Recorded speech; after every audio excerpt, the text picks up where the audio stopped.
عبادت کر نہیں سکتے تو عبادت پہ ثواب کیوں ملتا ہے؟ تو بھائی عبادت پہ جو ثواب ملتا ہے نا، یہ اللہ کا فضل ہے۔ اس کی مثال یوں سمجھیں، آپ اپنے بچے کو پہلے دن اسکول چھوڑ کے آئے، اب شام کو بچہ گھر واپس آیا اور اپنی تختی دکھاتا ہے، ابو میں نے آج لکھنا سیکھا۔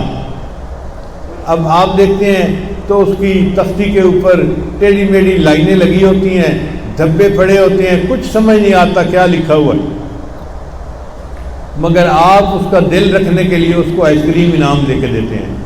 یہ انعام جو آئس کریم کا ہے، یہ اس کی خوش خطی کا انعام نہیں، یہ اس رحمت اور محبت کا اظہار ہے جو آپ کے دل میں بچے کی مانند ہے کہ بچے نے پینس ٹیکنگ تو کی نہ، کوشش تو کی نہ لکھنے کی۔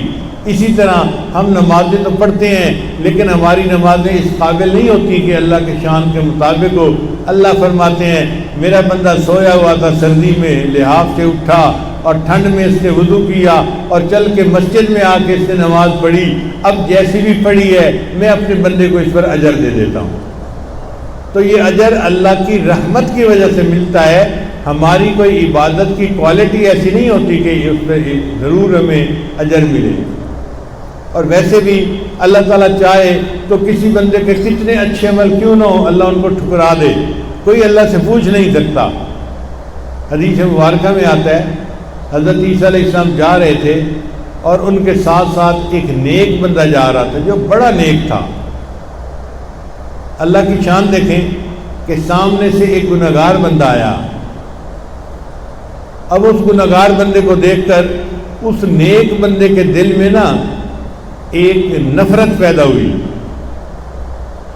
کہ یہ تو بے نمازی ہے، شرابی ہے، زانی ہے، فلاں ہے اور میں تو اتنا نیک ہوں۔ تو اس بندے نے، وہ جو نیک بندہ تھا، یہ کہہ دیا اللہ مجھے اس کے ساتھ آخرت میں جمع نہ کرنا، مجھے اس کے ساتھ آخرت میں اکٹھا نہ کرنا۔ تو جب اس نے یہ الفاظ کہے تو اللہ تعالیٰ نے عیسیٰ علیہ السلام کو وحی نازل کی،